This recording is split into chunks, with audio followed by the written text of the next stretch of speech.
Welcome to Authors Alcove for Fantasy Writers. This is episode 44 of the Story Savvy series, where Rebecca, the developmental editor with Heartbound Editing, is helping me self-edit my good story into a great one. If you haven't already, I encourage you to like and subscribe to the podcast. You can also join the Authors Alcove community on Patreon or check out the membership site at authorsalcove.com. I'm also beginning Dragonheart Academy for teens. It's going to be Academy that just kind of talks about creative writing. So last week we went over the first half of the topic of self-editing names in fiction, covering introductions and making choices about them. Today we're going to take a look at the second half of this particular topic. So welcome, Rebecca. Hello, hello. Happy to be here as always. And I'm excited today to tackle consistency and regulation around names in your book. By the end of this episode, every aspect around names will hopefully be stronger and more polished, and you will have a comprehensive checklist to use on your future projects around names. So do you want to just jump right back in where we left off last week? You were sharing different tips. Is that what you want to do? Absolutely. So we got through steps 1 through 7 last week. So picking up where we left off, task number 8 on this checklist is Uh, so these are questions to ask yourself as much as they are tasks. So I've tried to phrase them as such. And that question is, what is my full list of character names or characters? We touched on this briefly in an answer to one of your questions last week, but this is the moment to make that full list for yourself if you haven't already before we go on further with this process. So I know that I have a list of all of my characters' names, like, and it's listed kind of like a table of contents, where characters are listed individually with particular details. And then I did this so that way that as my cast expands, I don't have characters that are too similar in names and stuff like that. What are ways that you feel I should handle this? Does it matter how or where we make our list? Any specific advice? I know that I'm using Excel and Word documents. I think that Excel is a particularly good idea because then you can do first names in one column and last names in another and make sure that neither set column is going to be overlapping too much with anything else because then you can, A to Z sort each column individually. So I think that Excel or Google Sheets is a fantastic idea. I know that a lot of authors out there have character rosters of some description, so they'll have a whole character build with their age and maybe their physical description and where they're from and what kind of magic they can use, different things like that. And that's great, but if that's all spelled out in these big chunks, I recommend then taking those and making it into a short list, like you were just talking about, like a table of contents, where you can still have all of that information, but do have a list somewhere where it's just all of the names together so that, like you were just saying, you can visually assess all of them and look for comparisons or things that you need to change around that.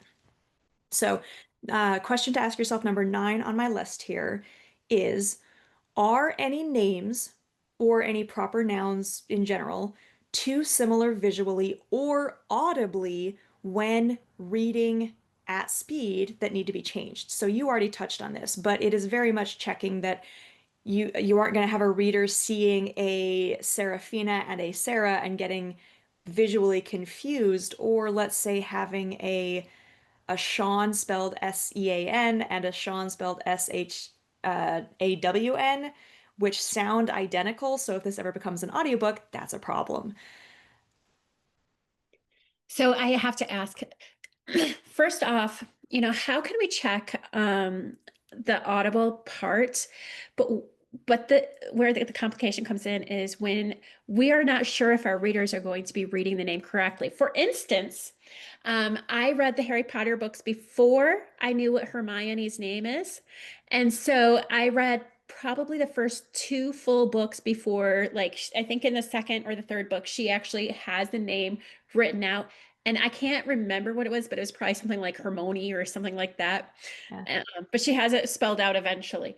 So how can we make sure without doing what J.K. Rowling did, to make sure that our audience doesn't necessarily have like mispronounce and have names too similar, if that makes sense? So, first of all, that's kind of unavoidable, unfortunately. Unless you are only producing an audiobook, there's going to be some level of that. So, do always check the visual similarity first, and then audio is second to that. But with that question about how do I know how they're going to pronounce it, there's a couple of options for that. First, Google the correct or standard pronunciation for a name. See if that's what you've been saying in your head, just as a beginning check there.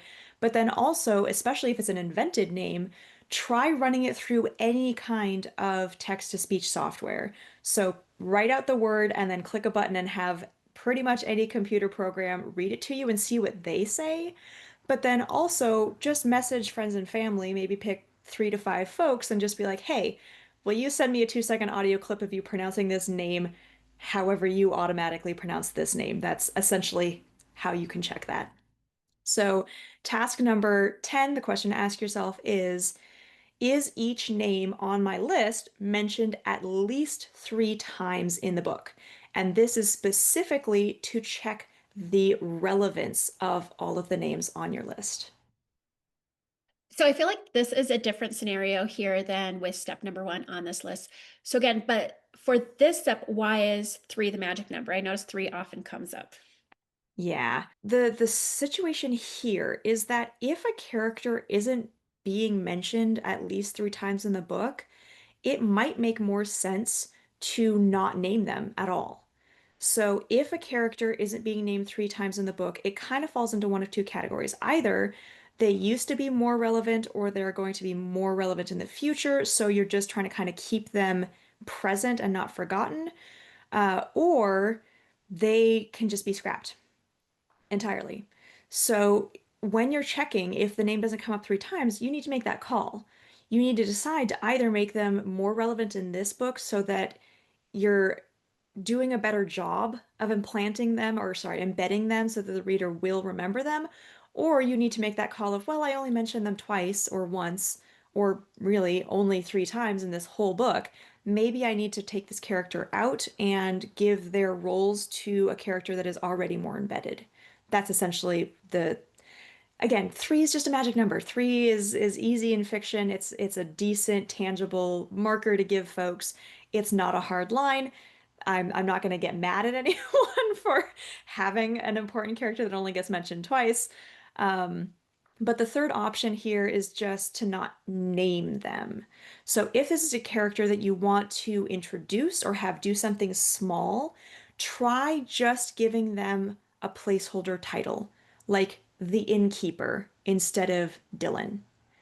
When you name a character, it gives them importance, or at least the reader is going to perceive it that way. So if you're not using a name at least 3 times in a book, it might make sense to say something like his first lieutenant, or the shopkeeper, or my uncle-in-law, something like that, where it's not a name that the reader is going to be expected to remember. So task number 11 on our checklist here, that question is, are all of my invented words, so that can be for objects, for magic systems, for places, anything like that, are my invented words used at least 3 times? If not, do I want to reconsider just using an established normal word for it to avoid it coming across like a red herring or confusing my reader? Do you mind just re-explaining what a red herring is? Yeah, so a red herring, I'm sure you can Google a more concise definition, but it's essentially when you present something like it's going to be a big deal and a big hint or a clue or whatever like that, and it ends up being a mislead, a false sense of that clues or that detail's importance. So moving along from there, step number 12, the question to ask yourself is, if I have invented any names for my world or characters, have I checked a few different things around them? Number one, have you checked that they haven't actually already been invented for something else? You can check this just by Googling the word, maybe try some different spellings that might be pronounced the same way, and make sure that you're not getting major hits if you want it to be really, really unique, or at least that the results you're getting aren't terrible. The second thing to check within this step is that none of your invented words, so specifically about objects and places and things like that, are too visually or audibly similar to other words in the book or existing words.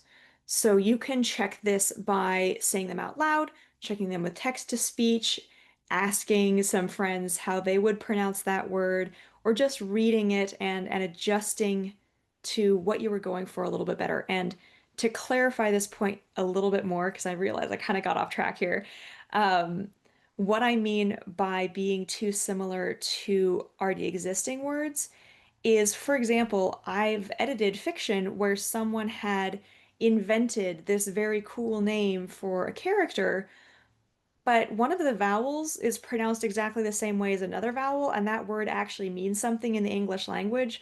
And when I pointed it out to them, they were kind of shocked and horrified. So you want to avoid accidentally doing that to yourself in your own work. And then, very closely related to step number 12, question number 13 to ask yourself is, does my chosen spelling of a name sound how I want it to through one or more text-to-speech softwares? Especially if you're inventing names, if you put it through, let's say, Speechify and Google Docs read aloud and Word, Microsoft Word read aloud, and none of them pronounce that name how you intended it to be perceived, you might want to tweak your invented spelling. That seems pretty straightforward. Yeah. So, question number 14 on our list here is, are there any names that I want to change either for sensitivity reasons, because they were placeholders, because the vibe of the character is different in reality than you expected when you were planning it, or for any other reason? And very closely related to that, question number 15 is, am I consistent with my name for each character throughout? Have I double checked that? And have I checked that I didn't miss any uses of the old character name when I was changing it, perhaps due to spelling errors or any other reason like that? So if your character was originally named, let's go back to Dylan, and you change it to Mortimer, then you need to do a search for Dylan and make sure that you didn't miss any, but also maybe check for near misspellings of Dylan in case that happened while you were drafting and now it's not showing up in searches because it's one letter off. And then also just to add a little bit to what I'd listed earlier about sensitivity reasons, maybe you had done research on that topic back when we did a whole episode on that, but you hadn't really picked a new name that felt better or more appropriate. Now is the moment to go research whatever sensitivity issues had come up, make that choice, and again, do a search and replace and check near misspellings and implement that name that is less likely to bring up sensitivity issues with your readers or potentially do so. On that sensitivity part, one of your comments you had noticed in my first book was that my villains more often had names that from that are from outside of my culture, while my protagonists had names I consider more default names. Although there was a reason for that, and you get to learn that a little bit later on in the second book when more of the characters are introduced. It did appear that way in my first book, so I did make some adjustments so that others would not feel that way in my first book before they understood the reasoning behind the cultured names. But I think this particular topic is a good thing for people to think about, especially in a sensitivity reading. What are your thoughts on that? So, yeah, I feel like I kind of already touched on this, but it is a good point that sometimes, especially around names, you need to consider, is this getting explained now or is it getting explained later? And knowing that your reader won't have information from their own reading future, do I need to step back? Do I need to reconsider this? And names are one of the perhaps more likely places to catch sensitivity issues. So if even if you did do some of those checks earlier, now with names might be a good moment to just go, hey, here's my cast list with sort of like antagonist, protagonist, secondary character, good secondary character, bad secondary character kind of stuff listed next to them, and find someone who's a member of the culture that you're writing in or that you think you might be overstepping a line with and just run it past them. Number 16 on our checklist here, last question to ask yourself is, are there multiple possible spellings of a character's name which I may have accidentally used? And or what ways have I personally caught myself misspelling one of my character's names in the planning stage, in drafting, or in editing? And if I make a list of all of those and search them, what results come up? So I do have a question about this because this is relevant to my particular story. What if an author has a character that intentionally goes by multiple names, like an old one and a new one? That's mine. But also if there is actually a real reason why they might have two different spellings to the same name. Sure. So if your character has an old name and a new name, and that's like canon within the story, so they change their name for some reason, that's fine. Just make sure that that's clear within the story. Make sure that the reader isn't going to get confused about it, and perhaps now and then bring that old name back up and just go, "Oh yeah, no, I've changed my name." It's all about clarity with the reader for that level of your question. Um, as far as a reason to use multiple spellings, so, for example, just to clarify where I'm talking from here, I've already talked about misspellings a little bit, but there are names like Rebecca that have multiple spellings, or like Sean, like I mentioned earlier, that can be Shawn or Sean. So if you have a situation like this, if those are two different characters, that's a problem. You need to change one of the names. If that's the same character, but let's say one of the people within the story keeps misspelling their name, or you have a strong reason like mistaken identity or a letter getting sent to the wrong person kind of thing where this misspelling makes sense, I have a couple of very specific pieces of advice for that. First of all, make sure you only ever spell it one way in the narration. You, as the author, need to know the right spelling, and the wrong spelling should only ever come up when something within the world is spelled out with that wrong spelling, and you make it clear that this is a piece of writing in the world rather than coming from the narrator, if that makes sense. And then my other piece of advice here is just handle it all carefully. Again, clarity for the reader about what the right spelling is, and especially the fact that both spellings refer to the same character needs to be fairly explicit on the page and brought up occasionally if it's an ongoing thing. Okay, so I do want to ask one last question before we go, and it has to do with actually my own writing is I was so afraid of being repetitive, and so I have a king in mind, and I refer to him sometimes as his name, sometimes as the king, sometimes, and I kept going back and forth because I didn't want to keep saying his name over and over and over. What are your thoughts on that, and how do you feel it's best to handle that? Some of this choice is just stylistic, meaning it's down to things like genre or just the personal tastes of the writer. I do recommend aiming for some level of balance between repetitive, so using the same name over and over, and confusing, where you're using a lot of variety, but that's a fairly subjective line to try to draw.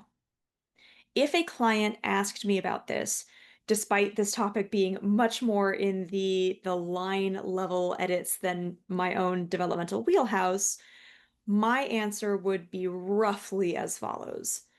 Number one, always use their full name with their title the first time the character is mentioned and the first time that they are introduced, if those are two separate moments.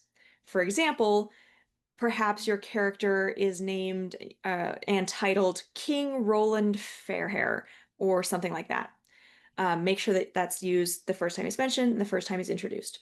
Step number two in my advice here would be if there is more than one king in the book, when they are being referred to when they aren't present, you probably always need to use the name instead of or in addition to that title that is shared with multiple characters.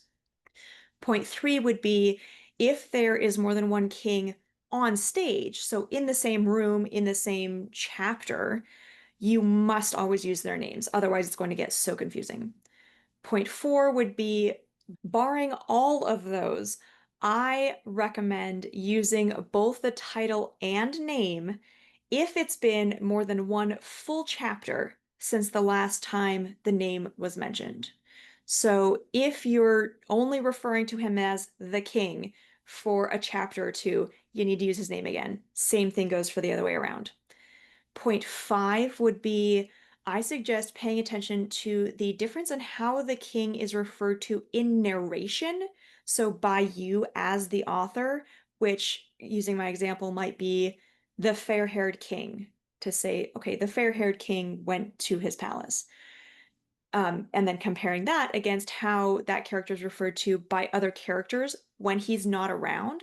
So perhaps as King Roland, and then lastly, how he is addressed directly when other characters are speaking to him, such as Your Majesty.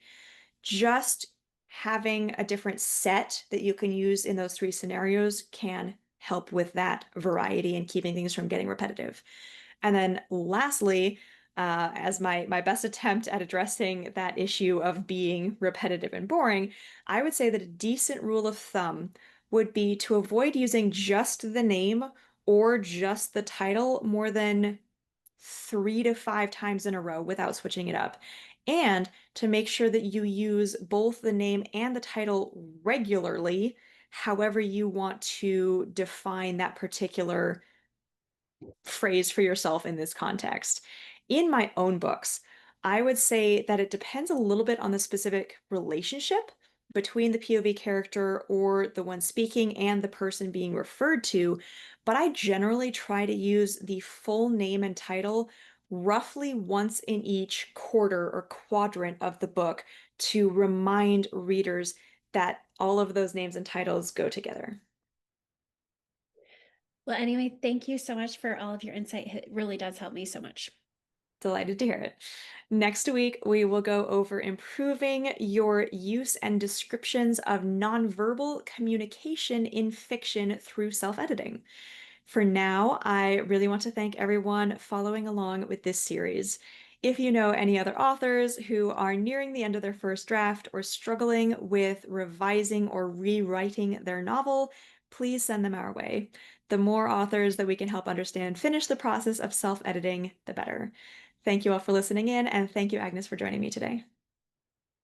No problem. And also remember that if you yourself are looking for a development editor, I know a very good one.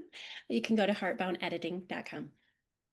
And keep an eye out for Agnes's book next fall. I cannot wait to see how far it has come since the version I edited.